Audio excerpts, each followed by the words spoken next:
Okay, here's a look at an early prototype of my spinner blade attachment. I first started using these years ago simply as a way to salvage Gulp that had his tail bitten off by snappers, though in more recent years the blowfish resurgence has taken a much larger chunk out of my Gulp budget.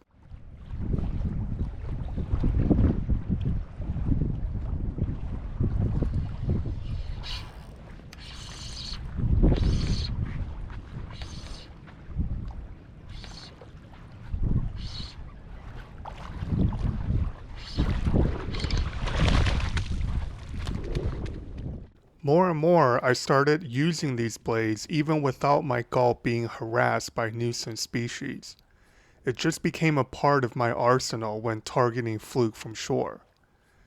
As with all other aspects of my tackle, I started experimenting with the surprising amount of options for blade size, color, texture, and all the other components that goes into the spinner blade attachment.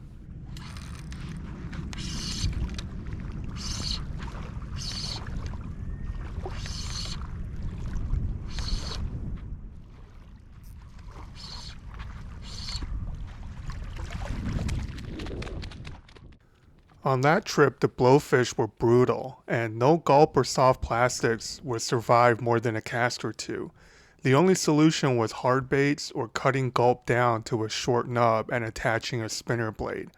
More on that particular mod later.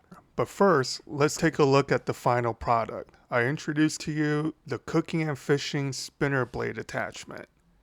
I'll briefly go over each component, starting with the hammer nickel-plated blade, which is made in America by the way, and this obviously took the most trial and error and testing. I chose the smallest, strongest split ring I can find to attach the blade and swivel, and the swivel is likewise the smallest size that still gives a smooth rotation. Now finally, I found a slightly wider and longer screw lock that bites and stays in your Gulp a little bit better.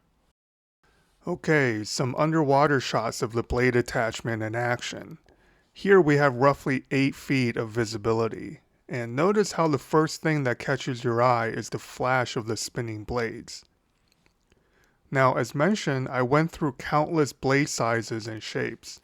If the blade is too big or wide, it slows the startup and fall rate too much, and you start losing that efficient jigging cadence. Too small and there's not enough flash and vibration to make it worthwhile. Even the curvature of the blade matters when it comes to performance. I scrapped an order of hundreds of blades because they were too flat and created too much water resistance, slowing the fall rate to an unacceptable degree. This hammer willow blade keeps everything well balanced. You can feel the blade spinning through your rod tip, but it preserves that quick darting action on your 1/4 ounce jig. The other thing I started off with was ball bearing swivels, and quickly found it added too much weight to the tail end of your jig, giving it an awkward posture on the fall. It's also unnecessary. The small barrel swivel rotates just fine underwater.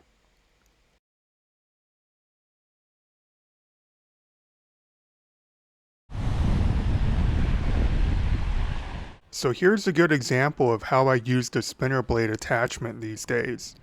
The water was a little bit off color, and having already covered that stretch of beach with the 6-inch jerk shad, I added the blade and went back through the area. Couple of casts later, and this fluke found my jig in the stained water.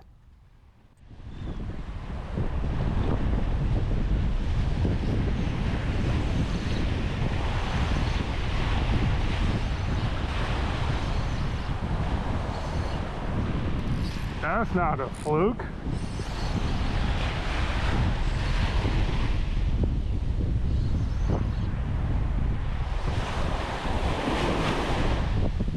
All right.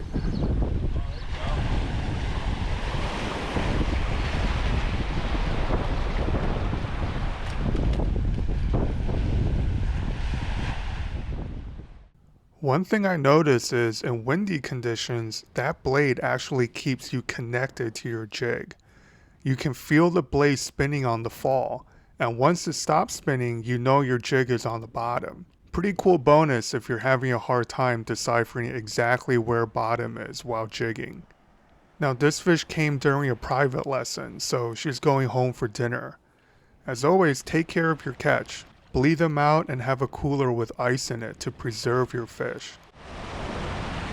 So as you can see, here the water is gin clear, but I haven't had a bite in more than 10-15 minutes.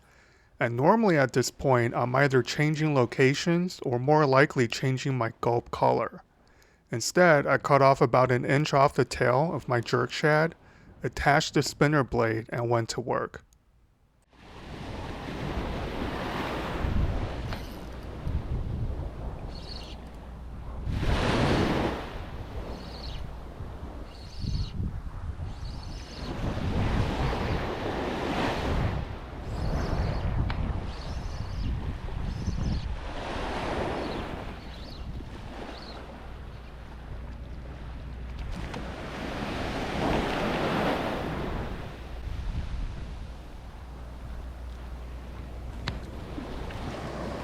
Okay.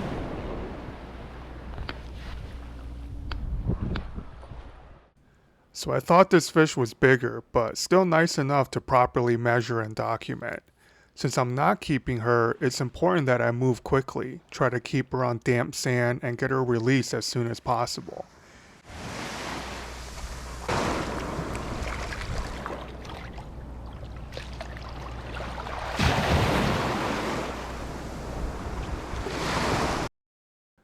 So as promised, here's my blowfish rig. I cut the tail off a 4-inch grub. Not the 5 or 6 inch and not the mullet, the 4-inch grub. And leave just enough gulp behind the bend of the hook to thread on the blade attachment. This leaves no room inside the gulp that doesn't have either the hook shank or screw lock supporting it. As you'll see, this is the only way to throw a soft bait when the blowfish are thick. You end up with enough gulp material to exude scent, while the spinner blade provides all the action you need. It actually thumps hard enough to give the entire jig a subtle head movement through the water. So there's the culprit, and this is what they do to your gulp. But since you have a metal spine, so to speak, running through both ends, it'll give you at least a shot at catching a fluke before you lose the whole thing.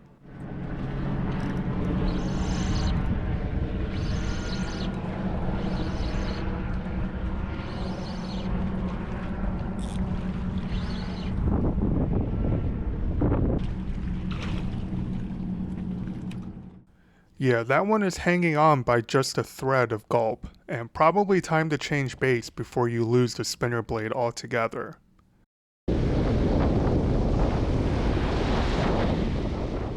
So to recap, there's 3 scenarios where I will use the spinner blade attachment. First is when snappers and blowfish rip off the tail of my gulp. Second is in murkier water or in lieu of a color or profile change on my gulp. And finally, on gulp that come with twisted tails or really old bait that is hard and tough and doesn't have much action on its own.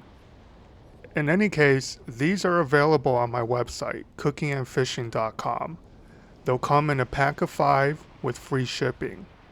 I made as many as I could over the winter, but once they're gone, it's unlikely I'll assemble more during the fishing season. My entrepreneurial spirit only goes so far. I've had a couple guys who know how to jig help test the final prototype for me all last season, and we've all had stellar days on the blade. It's definitely a useful little mod to have on hand when the gulp nippers are around, or when the bite slows down for whatever reason. Okay, I hope that was at least somewhat entertaining for being a long advertisement. I do appreciate the support, and I'll catch you guys on the next one.